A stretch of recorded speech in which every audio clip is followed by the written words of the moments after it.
This episode is brought to you by our wonderful sponsors at Griffin Air Conditioning. Griffin Air Conditioning offers the highest quality of air conditioning sales and service across the Sydney metropolitan area, providing installation and maintenance to commercial, domestic and industrial customers. Working with this team, you'll be guaranteed the latest services, technology and developments in the industry, as well as dealing with some legendary blokes. Visit griffinair.com.au and tell them we sent you for a cool deal. That's griffinair.com.au. The great ones, they're different. They really are. Not better, just different. Sure, there's a physical power, a mental strength, a complex but resolute constitution too. There's a whole lot more than just the measurables.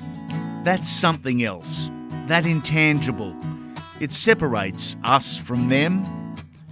Welcome to the Legends series on Andy Raymond Unfiltered.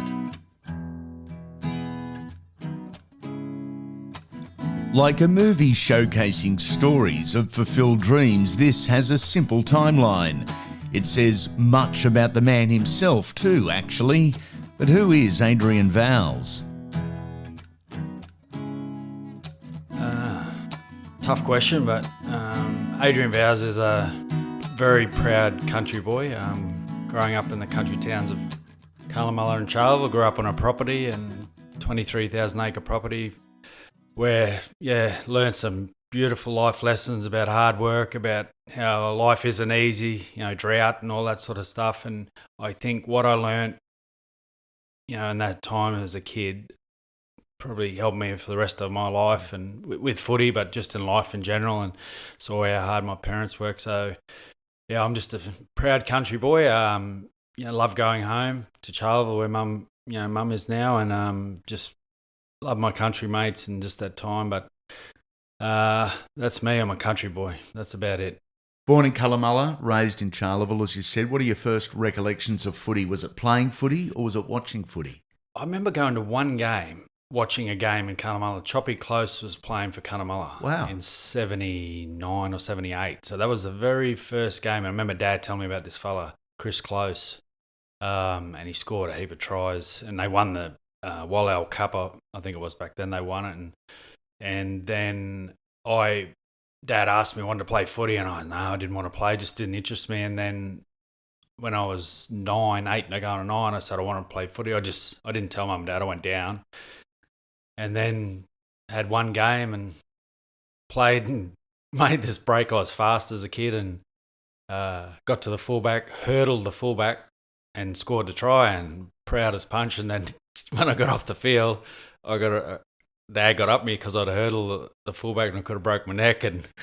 But that was my first memory of foot. I don't remember anything else about that game, but I just remember hurdling the fullback, and I just loved it from that day onwards. For us city people, I think it's hard to appreciate just how important rugby league is to people in the bush. It's more than a game. It's very much the staple of the community, or it was anyway. Yeah, it was definitely back then. And, when my dad played, there was 3 teams in Cunnamulla. There was a team in Warringah. Now, if anyone has ever been to Warringah, you blink, you miss it. The home of Peter Moody, the great horse trainer. Yeah. And then Charleville had 3 teams, Thargomindah, Quilpie, Augathella. So it was massive. Dad got paid to play because the wool prices were so big back then. Wow.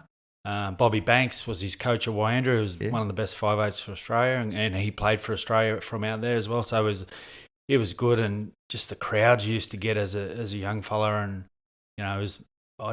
you lived and breathed it. Sunday was footy day.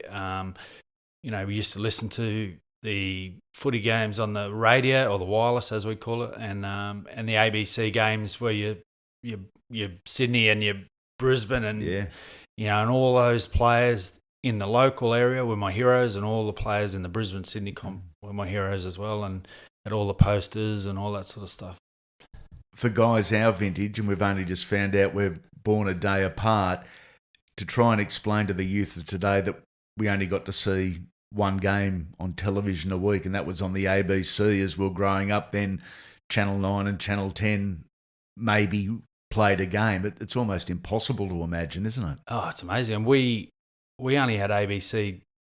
I had ABC till I was 17. So we got our second channel when I was 17, and we got ads. We were stoked. How good are these TV ads? And you soon got sick of them. But it was, that Saturday ABC game, you live for that. And then Origin, you had to listen to it on the radio and wait for a week or so to get the video of the game. And I listened to that, that Origin game with Dad on the radio. It was amazing. Over your journey, late 80s, I'm thinking, you moved to the Gold Coast. Was it you moving looking to pursue a dream, or were you asked down? I know, I was pursue a dream. I went to QRL camp. They used to have them at Brisbane, and they'd go for a week. And when I was 16, I went to one. When I was 17, I went to one. And someone put the seed in, Brian Winnie he's from Redcliffe, halfback. He said, "Why don't you come down and play footy down here?" And I said, "Oh, do you reckon?" He goes, No, you'd be good." And I went, that was the first person who planted the seed. So that was like a January of 1988. And I went, right, I'm going to move. And I was going to go to Redcliffe. That was because I knew people there. And anyway, finished school. Before I finished school, I got an apprenticeship as a cabinet maker on the Gold Coast. My sister lived there. So that's where I was. Finished grade 12. 1 week later on the Greyhound bus, 15-hour journey to the Gold Coast. I think I had, and the very next day started, and I did a 14-hour day, and I was just going, please, I want to go back to school. But I had no offers, didn't even have a club or anything like that. So that was, I took a risk, but it was a goal, and that's what I wanted to do. What were your first impressions of the big city? Because let's face it, Charleville had a population of under about 2,700 at the time. So most anywhere on the coast in Australia was a big city. Yeah, it was, mate. We always went there for holidays, so I knew the Gold Coast, but I remember thinking, geez, this is a big place. So I could do anything here and not get into any trouble or get caught. And but yeah, I love the Gold Coast, and end up playing for Tweed Seagulls, and Tommy Searle was my coach, Michael Searle's dad. And I worked, for those who know the Gold Coast, I worked in Labrador, which is one end of the coast. I lived in Carrara, which is sort of near the middle, and I played at Tweed, and I didn't have a car, but I got to training, always got to training, never missed training, got lifts, and just loved it. Captained that side, 19s, and just had a good year, and then, got a bit of a sniff at the end of that year. You played local footy, local junior rep footy, had success, then had the chance the summer of 92, 93 to trial with the Seagulls, right? 1990. 90, was it? 1990, and they were going to play Gold Coast. So they just transformed in the Gold Coast Seagulls from the Giants. Yep. And they were going to play an under-20 in the under-20s comp in 1991. So they said, well, let's get our under-21s going in 1990. So I was part of this side, and we were playing trials, and I just never got a start. I was a 5'8" back then, never got a start, and all sliding doors moment. We play Steve Rogers' Group 18 rep side, so we're playing against the men's side, and he's my idol. Him, Mick Croner were my idols, and Wally Lewis as a kid. I played in the centres as a kid and just idolised both those blokes. And here he was, we were going to play against Steve Rogers. Anyway, we'd warmed up. I went and sat on the bench, and he came over to our coach and said, our 5'8" hasn't turned up. Can I have one of yours? And the coach just went, quick, take him. And I'm just going, wow, how good's this? Steve Rogers. So I went and played for him against my team and scored 2 tries and set 3 tries up. Oh, nice. On the back of that, I got a trial the following week in reserve grade against the Brisbane Broncos for the Gold Coast Seagulls, and then I got a contract, and that's how I got my chance. Just pure arse, right place, right time. Meant to happen, but Steve Rogers, thank you.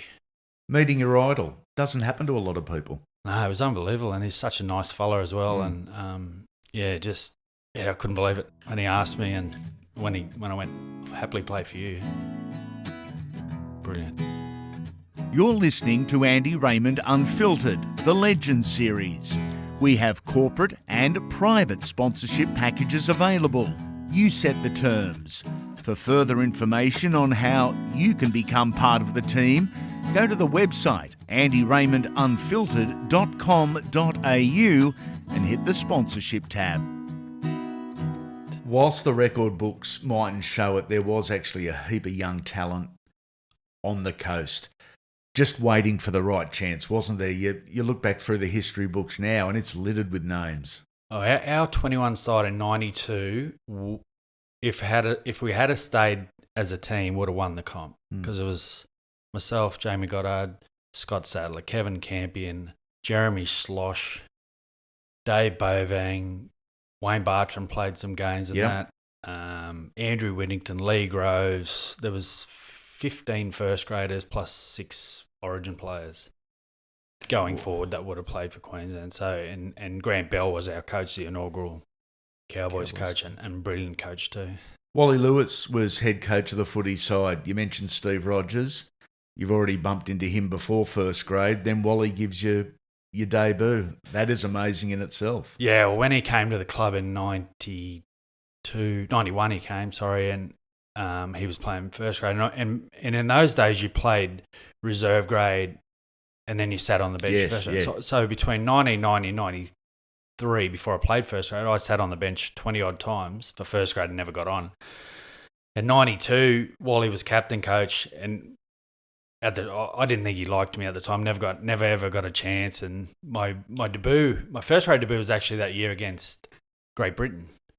I played against Great Britain. I played in the centres. I started. Now, so that was a rare achievement. Yeah. So I played that before I played first grade in 92, which was amazing. And then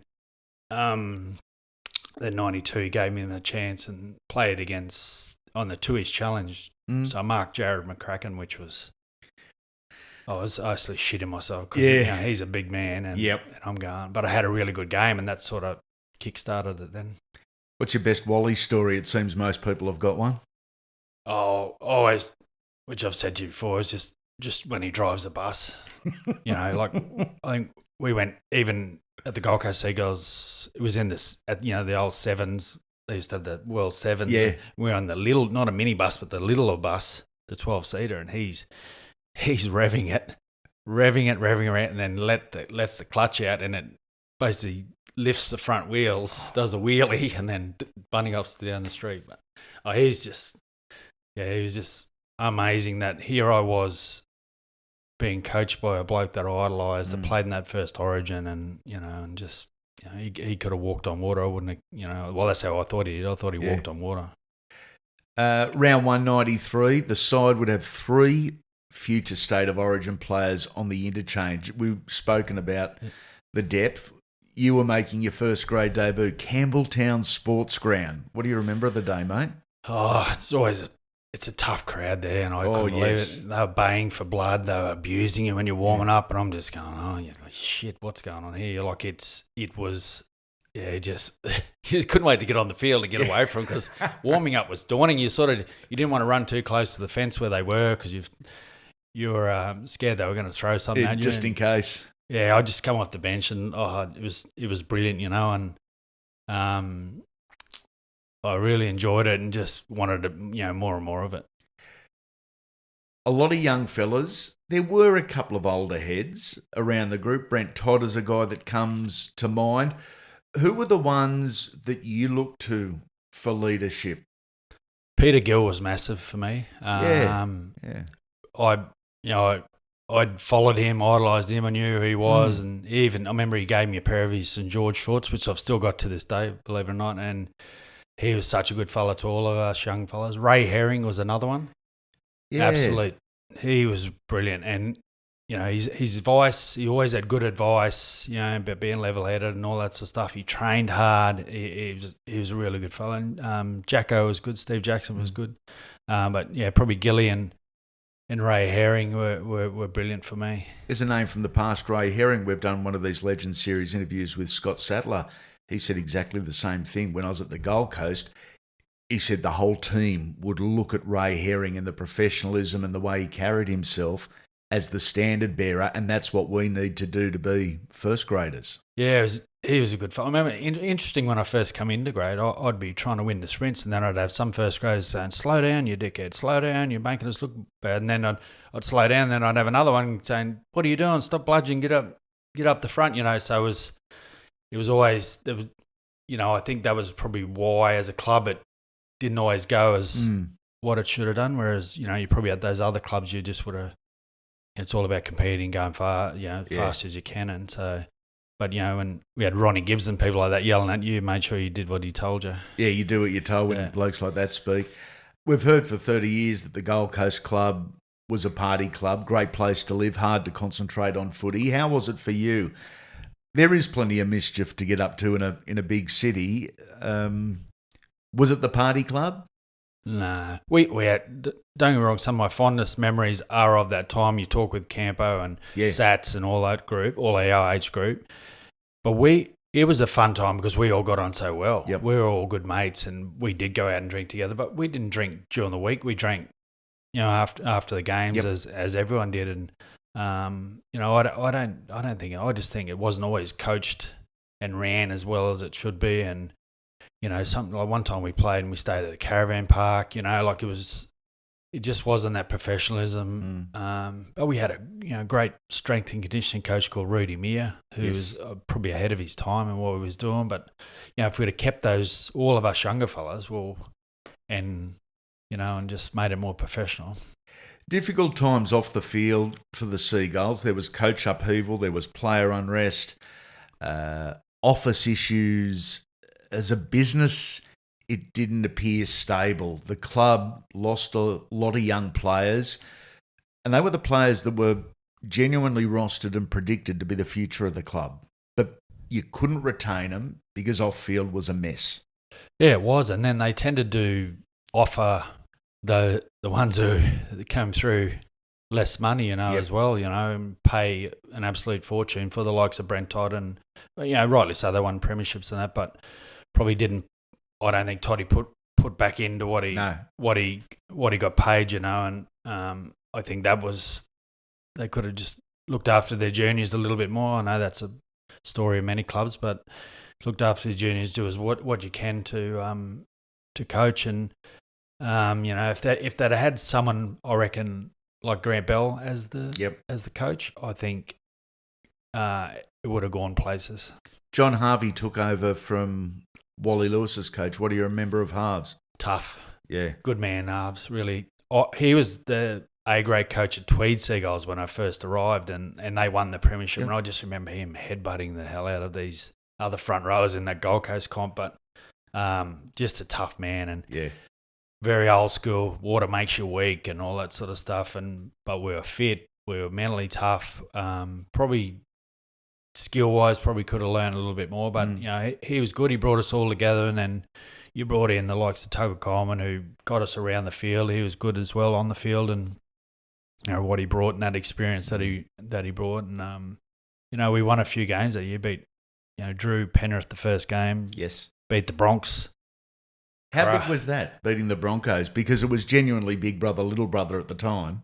Yeah, we always knew we were going to win that game for some reason. It was just we were just never going to lose. And I remember it because I did the worst goal kicking ever in all my life. Missed the ones in front, so I probably don't remember it for the win. I remember it for the goal kicking, but it was a great win, and we partied for 2 days. Yeah. It was just it was for us to beat a team like that with all those good players was unbelievable. Peter Gill had a massive game that game too. 94 you will always look back on fondly, just 20-something games to your name, and a State of Origin debut for Queensland at the MCG in front of a monster crowd. Is that the dream come true in one night? Oh, it was. In 1980 when I sat with my dad and listened to that game on the radio in the kitchen at our house in Cunnamulla, and I said to myself then and there, I'm going to play Origin one day. And then it took me 14 years, but I got that call, and then Wally coach, Mel captain, Choppy manager, all three originals, and just unbelievable. And the thing is, I didn't have any money. I was on no money. I was on 20 grand sign on that year, but you don't get that. You got it half yearly. The Legend series drops at the start of your working week. It's where we profile some of the biggest names in sport, the athlete, the person too. The weekly Wodge arrives just in time for some weekend listening. It's the fastest and coolest potty on the market. It's fast-paced, we talk footy, have plenty of laughs as well, and on any one episode you can hear up to a dozen of the game's finest, both past and present, with exclusive content. Before you head back to the real world, we'd love a rating and review on whatever podcast app you're listening on. A 5-star rating, of course. It simply helps us spread the word as we look to grow the Unfiltered brand and bring you more. And make sure you subscribe to the podcast wherever you're listening. That way, you won't miss a thing. Make sure you come back soon, legends. This episode is brought to you by our wonderful sponsors at Griffin Air Conditioning. Griffin Air Conditioning offers the highest quality of air conditioning sales and service across the Sydney metropolitan area, providing installation and maintenance to commercial, domestic and industrial customers. Working with this team, you'll be guaranteed the latest services, technology and developments in the industry, as well as dealing with some legendary blokes. Visit griffinair.com.au and tell them we sent you for a cool deal. That's griffinair.com.au.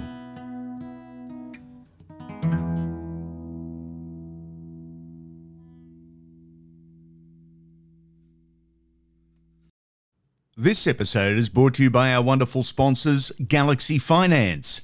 Sponsors and personal friends that I trust enough to go to with questions about my own finances. That's not a sales pitch, that's fact. Any questions, any queries, they have the solutions from home loan lending to complete financial planning. With official interest rates at an all-time low, the lenders want your business. With Galaxy Finance, they'll do all the work for you and find the best possible deal. They'll do it all. Get in contact, ask for Leanne, and mention Unfiltered for a free chat. A free chat. No obligations, a free chat just by mentioning Unfiltered. galaxyfinance.com.au is where you can find them.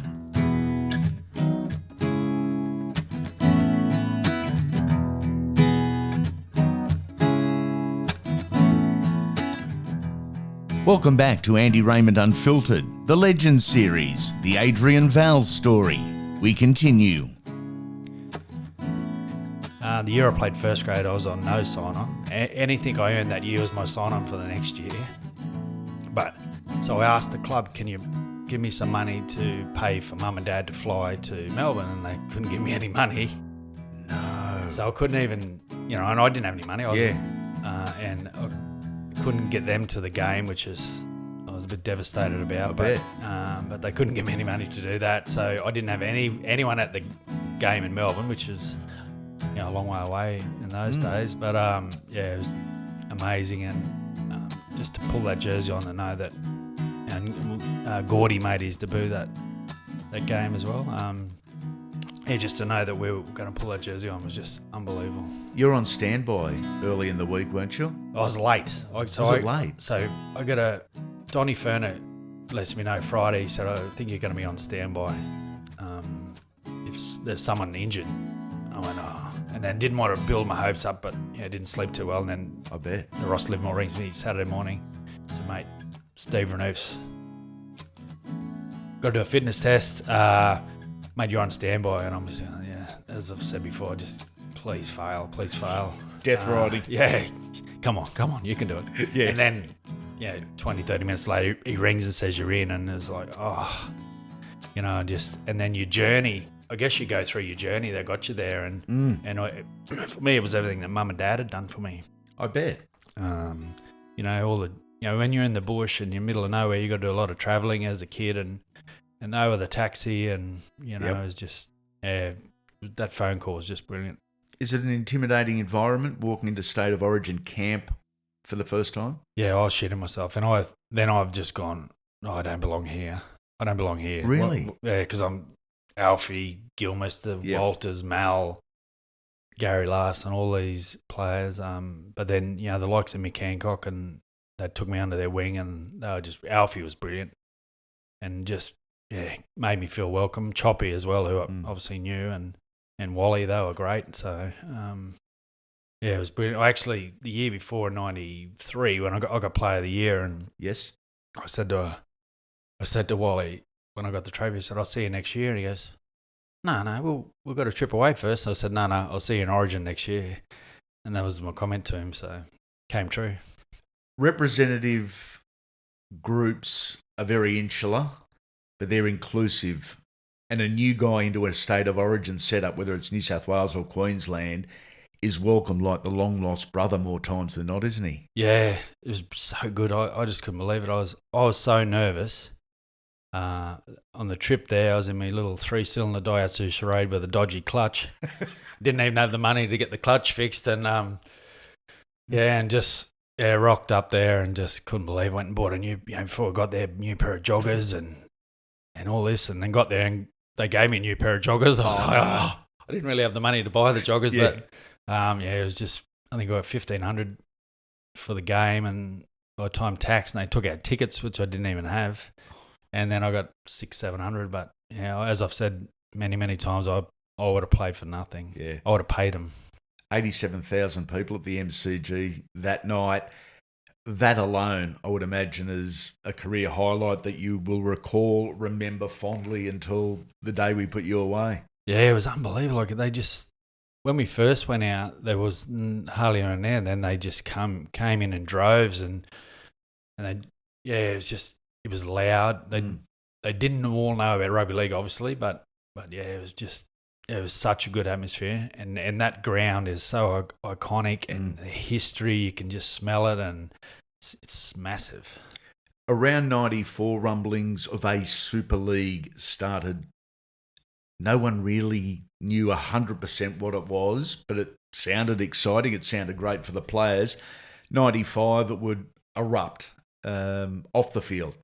What do you remember of being told there's a Super League and what your future looked like?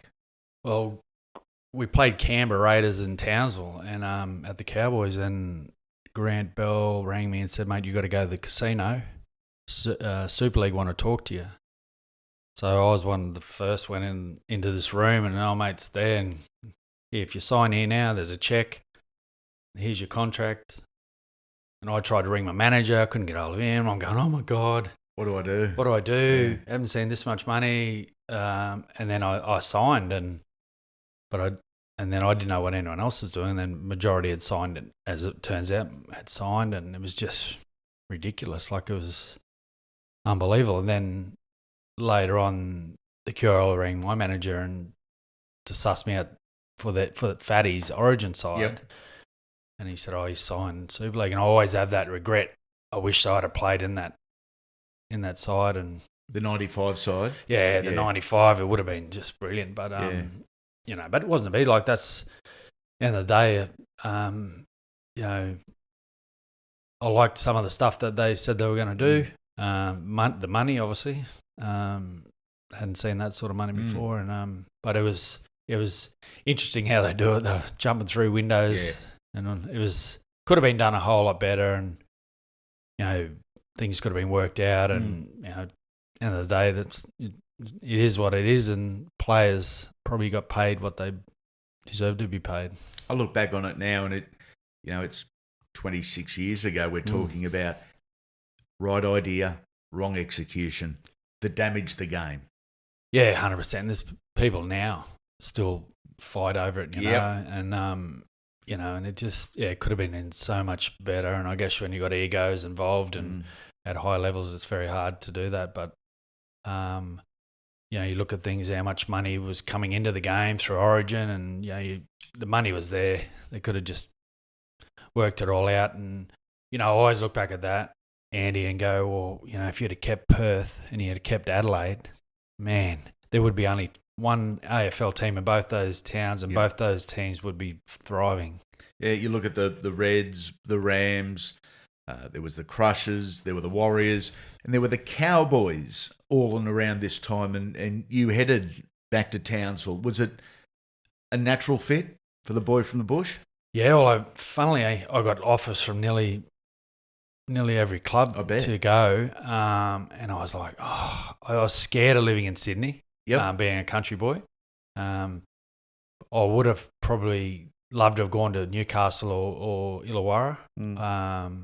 But then Grant Bell was going to the Cowboys, and that swayed it as well. And I went up there, and just a big country town, Townsville, and just made that decision. And a lot of the Gold Coast boys went as well, and Belly tried to sign a few more, but a couple of the powers to be didn't let him sign it. And but it was good. We had a good group of blokes. It was hard, tough, but if we didn't go there, then the club doesn't start.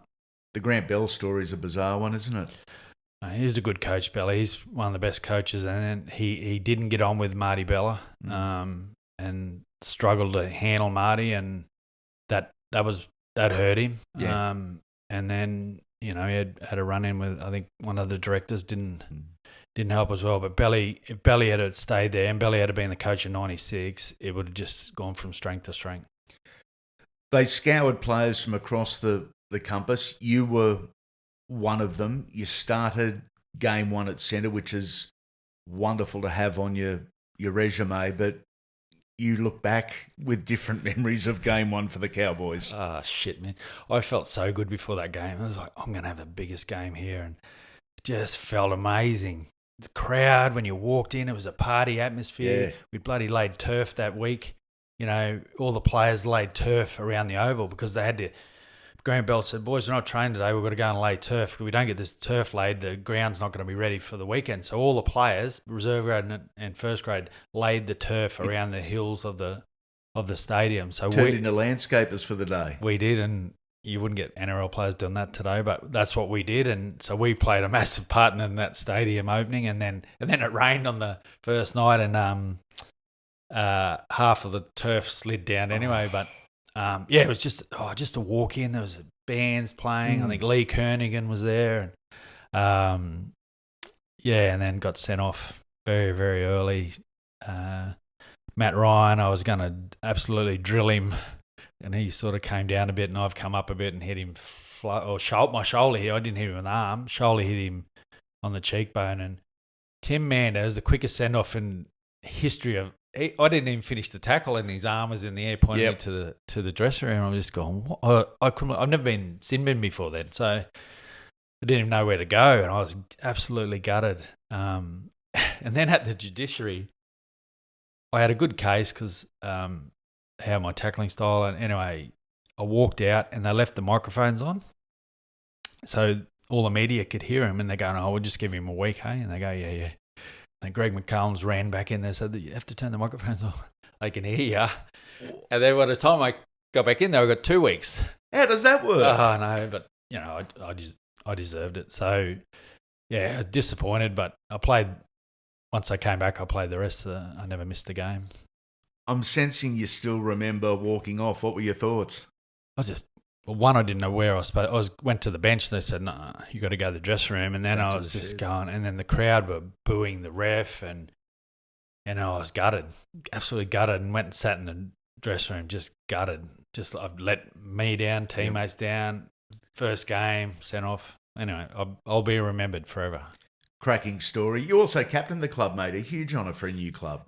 Yeah, it was amazing. I finished the last 3 games that year as captain, and then Graham Lowe made me the captain for '96, and it was, captain every game. And funnily enough, but they made the new stadium, the Cowboys, and my name wasn't on the captain's walk. They'd forgotten I was captain and gave it to Dean Scifoletti, and even in the boardroom, his photos up in the boardroom as captain, so I had to say that I was my name on the thing. They said, "Oh no, you weren't the captain." I said, "I was in '96. I was the captain. I captained every game, so it was good to be remembered." But they've rectified. Is it rectified? Rectified now. Good. So, but that was a little disappointing. But I loved it, and we had a better second year in '96. We had some good wins. Illawarra and Cronulla.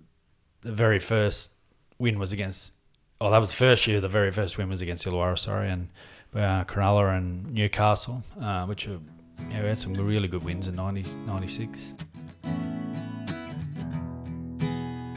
You're listening to Andy Raymond Unfiltered, the Legends series. We have corporate and private sponsorship packages available. You set the terms. For further information on how you can become part of the team, go to the website andyraymondunfiltered.com.au and hit the sponsorship tab. I think it's fair to say and respectfully to say it was a slow start for the Cowboys, but the belief was there that if the business of the North Queensland Cowboys was set up properly, there's enough talent within the region and there's enough fanaticism that the whole thing would work eventually, and it has. Yeah, it has, and the supporters, I probably didn't mention them, but they're unbelievable. Yeah. We'd get 20,000 to a game, and when the first year we won 2, I think we won 5, maybe 5 Wow. in the second year, but every week they turned up, and they were just brilliant, and it was such a good atmosphere, and couldn't ask for better supporters. Anyway. Not all times are great, not all times are remembered fondly. From captain and absolute rock of the side, you got the tap when Tim Sheens got there. What on earth happened there?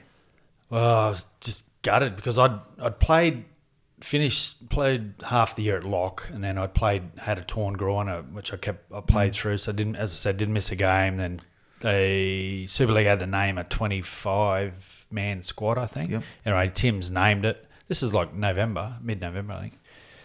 And I wasn't in it, and then Tim said, "Oh, you want to have a chat?" And I said, "Oh, yeah, that'd be nice." And then called me into his room, and he's sitting at the table, and he said, "Mate, you're not big enough, you're not strong enough, you're not fast enough, and you've got limited ability." And I'm just slid down into my chair, and he said, "I'm going to bring a centre in who can score tries." And I was thinking, well, I played half the season at lock, and that was where I was always, my progression was always going to go. And then I just said, "Oh, mate, you're not at Canberra now." I said, "If you put me outside Laurie Daly, Ricky Stewart, I'll score tries every day of the week. But so this isn't Canberra." And I was just gutted. He goes, I can have a word to someone in England and da-da-da. But then I was like, I was absolutely gutted. Like, I don't mind him not wanting me, but don't belittle me and say, you're not big enough, not fast. Like, just say you don't want me. Yeah. That would have been hard enough. But so then I looked like I was going to go to Melbourne, looked like I was going to go to the Bulldogs, Warriors, and it all fell through. And I'm just going, what am I going to do? So I rang up Chris Johns and Michael O'Connor, who are advocates of Super League, will look after their own. And I said, what are you doing for me? I said, I haven't got a club. Oh. And then that was when I first felt a little bit let down by the organisation because, we're all one. Yes. And then... Well, that was their selling point. We're all in this together. Yeah, yet I couldn't get a club. I hadn't done anything wrong. I wasn't, a bad person, anything like that. But then Darryl Vanderveld rang me and said, "Mate, would you be keen to go to Castleford in the UK?" And I went, oh, geez. But I actually knew of Castleford because when they won the 86 Challenge Cup, I got up in the middle of the night to watch them because Jamie Sandy, Ian French played for him. So I supported him.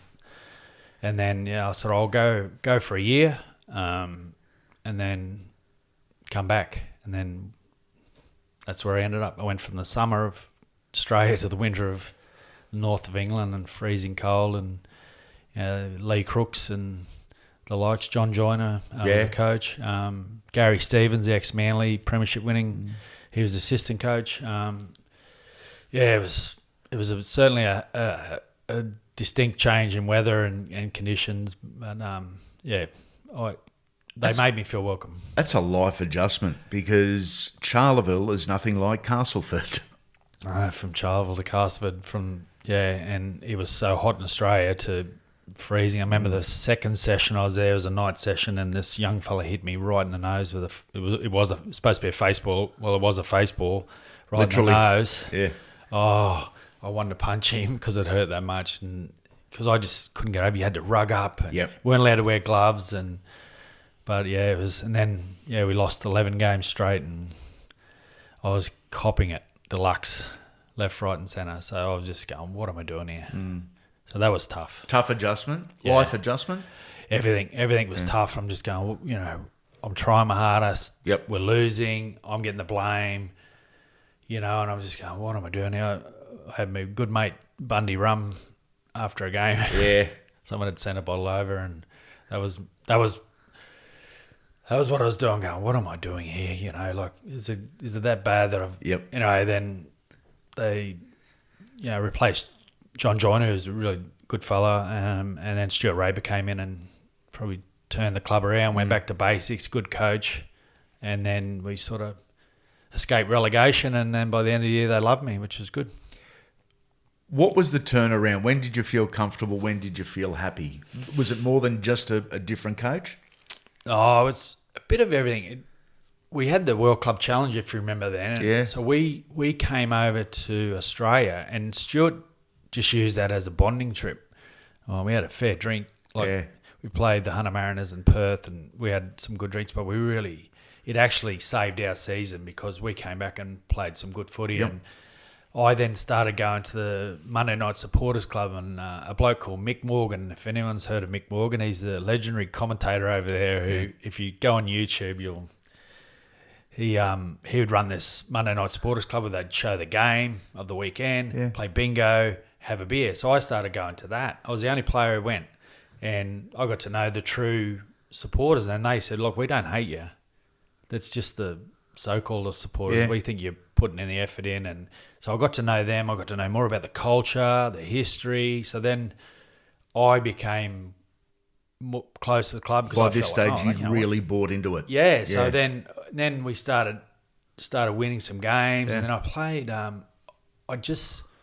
This game we were playing Bradford midweek, and I just found out that day that my ex-wife was having twin boys.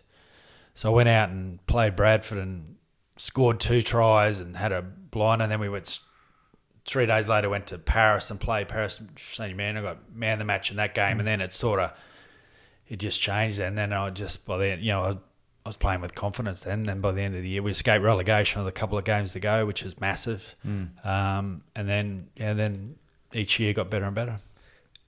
You just mentioned confidence. Still trying to figure out this whole confidence thing, where it comes from, where it goes, how you win it, how you lose it. But it's the difference in an elite athlete, and it's the difference in a collective group of athletes, if they win or lose. Yeah. Well, my best mate, Graham Bignell, who's from Charleville, was over there and living in London. And he went to the markets there in London and found an old Castle of a Tiger's flask, little flask, and he gave that to me, and I thought that was like my good luck charm. So I was like kissing that before the game, but it was just silly things like that because you just go back to everything. So why, but really, I never worked it out by the end of the year that why. By the end of my career, I was still trying to work out what goes on in between your ears, but it's just more relaxed. If you're more relaxed and you don't think about it, but yeah, when you're playing good, it just happens naturally. But when you're not playing good, you think the worst. You worry about everything, and I just glad it got better. 99, it was the year, the one you probably look back on most fondly. Good year collectively, great year personally. Yeah, we had such a good team that year in terms of everyone just got on so well. You had Aaron Raper came over, Michael Eagar, Dale Fritz, and just work good players like. Michael Eagar, a lot of people might not have heard of him, but from Newcastle, played the Crushers, but probably one of the best centres I've played with, scored tries. Aaron Raper, a very smart hooker, and Dale Fritz, whatever he hit, stayed hit, and didn't it? And just a good bloke. All three were good blokes. They were the Aussie fellas. And James Pickering, who's a good mate, he come over from the Bulldogs, big enforcer, and again, just a champion fella. Brad Heppy, the Kiwi fella, mad as a cut snake, just put the fear of God in everyone. Then you had Dean Sampson, Danny Orr, those people. We all got on well on and off the field, and we just lost in the semi-final of Challenge Cups. The Steel Wretch scored a try against London. We would have played Leeds, and then we had a great year and just missed out in the grand final, and got an award at the end, which was brilliant. Named in the Super League Dream Team, won the coveted Man of Steel. You were the first Tiger, the first Queenslander to do so. As we sit here in 2021, how fondly do you look back on those achievements? Yeah, to make the Dream Team was pretty cool because I kept out Andy Farrell, who's a bit of an icon over there, good fellow as well. He to do that was good. To win the Man of Steel, I went to the awards and I just happy to get an invite. I was having a drink, stayed at the hotel where I was at, so I didn't have to go anywhere. And we'd just got knocked out too the weekend before. So, and then all the other awards, they just read out all the nominees. And, they started talking about me, so I'm like, I'd switched off. And then they've gone, he's the first Casper player to win the Man of Steel. And then I've gone, is that what they just said? And then they looked over, Michael McDonald, an Aussie bloke who ran our marketing. He knew, and he's gone, you won it. I went, you're kidding me. And then I couldn't believe it. I was trying to put my suit on, and then got up there and then the first person I want to thank is Tim Sheens for sacking me in 95 because I wouldn't be here without him. So, it was brilliant, just brilliant. You got one back. What is it about the UK Super League that's addictive? I think you're a rugby league tragic if you still watch the Super League at all hours. A wonderful game, a very different game, but I love it still, all these years later. Yeah, I do too, and I like it because it's different. I like that it's an attacking. It's not just a defensive game. Funnily, the NRL is a bit more attacking now, but it was just a different style of footy. But what I did when I was over, I fell in love with footy again, and you've seen the same. I've seen heaps of players go over there that are deemed not good enough or are on the scrap heap, and like Jackson Hastings, perfect example. I remember saying to his dad, sending a message saying, to Horry, you should tell him to go over there because he'll rediscover his love for footy, and he did that on his own bat. But lots of players have gone over there, made a name for themselves, and come back because you just learn to love footy and you play a different style of footy, and then you can come back and still do it over here, just adding something to your game. In retirement, you remained extremely active in the game. You're a footy tragic, aren't you? Yeah. Is that about as simple as it gets? Yeah, probably a little bit less now. Yeah. In terms, I don't watch as much footy as I used to. Life's busy, I guess. Yeah. I don't agree with some of the the rule changes. With what's happening in the game, I agree on head knocks. Yeah. I agree on that, but I don't agree on all the stuff that goes around that. Our game's safer now than ever, compared to 60s, 70s, 80s, 90s. But I love rugby league. I live and breathe it. I'm a coach. Yes. So I'm coaching the women's game, so I enjoy that. And it's in your blood. The women's game, you're a champion for it. You're actively involved. I love the direction it's going in, generally, in terms of participation and quality. What about you? Yeah, well, it's grown. Just in the time I started with the Queensland side as assistant coach, and just about 6-7 years ago, I started watching it in 2000. I think it was the World Cup. I went and watched Australia play New Zealand at Castleford at Weldon Road, and and watched those girls. Then took a bit of a notice with those girls all the way through, and Karen Murphy and Steph Hancock and that, and then got to coach Steph and a few of those, and then I got to coach Queensland, but the Gillaroos with Folksy, and the improvement's unbelievable. So it's good. It's everyone's talking about they've got to be professional. Well, it'll come, it'll come. We all had to work as well, and it'll come, and the standard's just improving all the time. The Adrian Vowels Cup, that's giving back to the community that made you. Yeah, that's one of the best things I've ever done. Along with coaching the Fiji Bully Coolers, that's women's side. Just amazing. Mate, who's now the mayor of Charleville, rang me up and said, "Mate, why don't we start an under-14s comp over a weekend and get as many towns to come and play?" And I went, "And we'll name it after you." And I said, we'll do it, but don't name it after me." And then anyway, I was, no, we're naming it after you. You're from here. And anyway, agreed to disagree, and we got 3 teams in 2014, and then this year we had 38 teams, so we've grown it, and under 14s, under 16s, and girls as well, and we've brought in this year between 300 and 400k into the town over the weekend, and it's booked out. Every place is booked out. Wow. It's tent city at the ground. All those teams spend money all the way out, and we're so, because we didn't start thinking about bringing money into town. We just wanted to give the country kids footy because footy is dying in the bush, and I don't think enough's been done about it. But we didn't think about money into the town and the other towns as well, and we're very proud of that. And that's, again, it's so stoked that we've done it, and so proud that we're making a difference. Is there a simple fix for bush footy?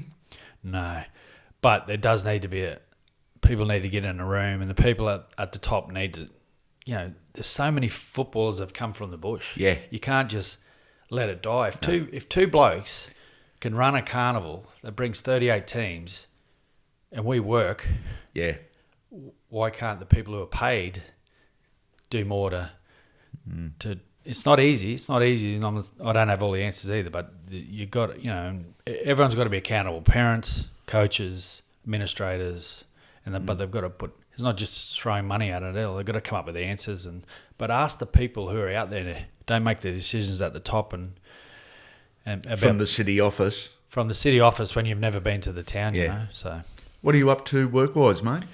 I run a commercial cleaning company, Bella Group Service. So, where can we find them? You can find us on Facebook. You can find us on www.bellagroupservices.com, or just ask me. I'm on social media, but we do commercial cleaning stuff, pubs, clubs, gyms, shopping centres, and part of a bigger group in Central Coast and Newcastle. And love it. Absolutely love what I'm doing. I get to talk to people all the time, and then still coach my footy as well. Hopefully I'll get the coach Fiji again at some stage when the borders open. But for me it's that and family. So an outstanding career on the field, equally as impressive in retirement, and a sizable and enduring footprint on the sport you love. Adrian Vowels, you, sir, are a legend.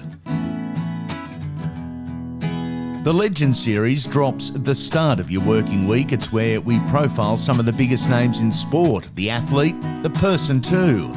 The weekly Wodge arrives just in time for some weekend listening. It's the fastest and coolest potty on the market. It's fast-paced, we talk footy, have plenty of laughs as well, and on any one episode you can hear up to a dozen of the game's finest, both past and present, with exclusive content. Before you head back to the real world, we'd love a rating and review on whatever podcast app you're listening on. A 5-star rating, of course. It simply helps us spread the word as we look to grow the Unfiltered brand and bring you more. And make sure you subscribe to the podcast wherever you're listening. That way, you won't miss a thing. Make sure you come back soon, legends. This episode is brought to you by our wonderful sponsors, Galaxy Finance. Sponsors and personal friends that I trust enough to go to with questions about my own finances. That's not a sales pitch, that's fact. Any questions, any queries, they have the solutions, from home loan lending to complete financial planning. With official interest rates at an all-time low, the lenders want your business. With Galaxy Finance, they'll do all the work for you and find the best possible deal. They'll do it all. Get in contact, ask for Leanne, and mention Unfiltered for a free chat. A free chat. No obligations, a free chat just by mentioning Unfiltered. Galaxyfinance.com.au is where you can find them.